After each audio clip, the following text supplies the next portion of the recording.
नमस्कार दोस्तों, मेरा नाम है रवि और स्वागत है आपका मेरे चैनल टेक एनालाइज पर। तो ये हमारे चैनल का पहला वीडियो बनने जा रहा है, तो दोस्तों प्लीज़ सपोर्ट कीजिए हमें।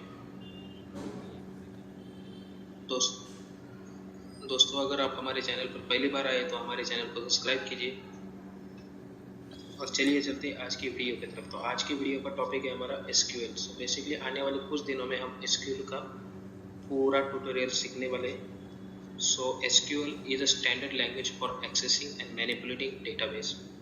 SQL एक स्टैंडर्ड लैंग्वेज है जो डेटाबेस को एक्सेस और मैनिपुलेट करने के लिए यूज़ किया जाता है, जिसका SQL का लॉन्ग फॉर्म है स्ट्रक्चर क्वेरी लैंग्वेज।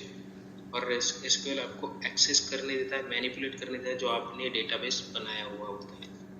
बेसिकली आप कोई भी जॉब करते हो या फिर आप वेबसाइट डिज़ाइनर हो या फिर आप एप्लीकेशन डेवलपर हो, तो आपको SQL की रिक्वायरमेंट रहती है। जो भी आपके कस्टमर्स का डेटा है, आपके जो भी ऑर्डर्स का डेटा है, जो भी आपके सेल्स का डेटा है, वो आपको स्टोर करने के लिए जहाँ पर आप अपनी वेबसाइट के डेटाबेस में स्टोर करते हैं, जहाँ पर अलग अलग टेबल्स आप तैयार करते हैं। तो बेसिकली आज हम जानते हैं कि SQL में SQL क्या क्या होता है, RDBMS क्या है, फिर SQL में कौन कौन से स्टेटमेंट्स है। सो बेसिकली हम आज ये सारी चीज़ें हमारे इस वीडियो में डिस्कस करने वाले हैं। सो चलिए चलते हैं SQL क्या यूज में आता है। सो SQL जो है वो क्वेरीज रन करता है जो डेटाबेस रहते हैं उसके अगेंस्ट। देन SQL जो डेटा अपना डेटाबेस में जो भी डेटा होता है वो रिट्राइव करता है। SQL आपके डेटाबेस में नए रिकॉर्ड्स भी ऐड कर सकता है। SQL की मदद से आप डेटाबेस को अपडेट कर सकते हो। SQL की मदद से आप डेटाबेस को डिलीट कर सकते हो। SQL की मदद से आप नए डेटाबेस तैयार कर सकते हो। SQL की मदद से आप नए डेटाबेस में टेबल्स या फिर आप उसकी प्रोसीजर तैयार कर सकते हो। SQL आपके लिए अलग अलग व्यूज क्रिएट कर सकता है। SQL में आप परमिशंस भी लगा सकते हो जो भी आपकी रिक्वायरमेंट रहती है। सो ये थे कुछ पॉइंट जो आपके लिए SQL कर सकता था। अभी हम चलते हैं कि RDBMS क्या है, ये देखिए। सो RDBMS stands for relation database management. जो भी आपके डेटाबेस रहता है उसके रिलेशंस के लिए RDBMS क्रिएट किया जाता है। RDBMS बेसिकली बेसिस होता है SQL का।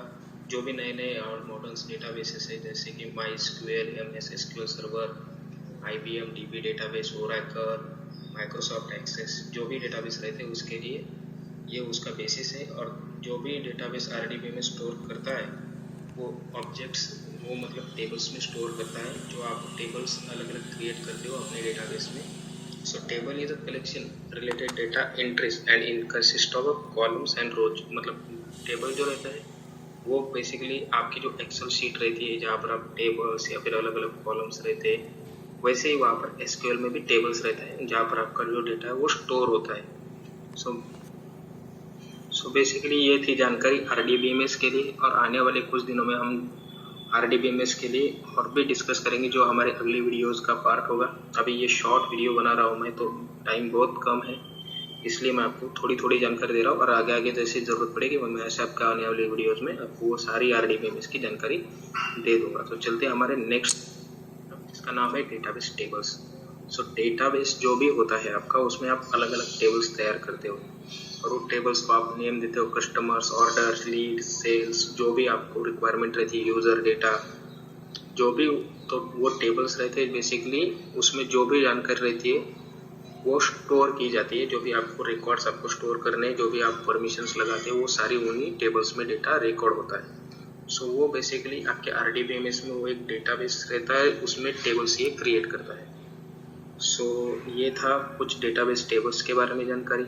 सो आगे हम देखते हैं SQL के कुछ स्टेटमेंट जो ज़्यादातर यूज़ किए जाते हैं बेसिकली और मेजरली यूज़ किए जाते हैं, जहाँ पर सेलेक्ट स्टेटमेंट रहता है, जहाँ पर से आपका जो भी डेटाबेस आपने स्टोर किया है आपको वो डेटा निकालना है, आपको उसके साथ कुछ क्वेरीज रन करनी है, उसमें कुछ आपको कंडीशंस लगानी है, आपको किसी डेट का डेटा देखना है, जो भी देखना हो आपको। पास्ट में आपने मतलब जहाँ से डेटा स्टोर किया है वहाँ से आपका डेटा जो भी आपको देखना हो, एक्सेल में लेना हो, कुछ भी करना हो, तो आप सेलेक्ट स्टेटमेंट से वो डेटाबेस आप सारा देख सकते हो।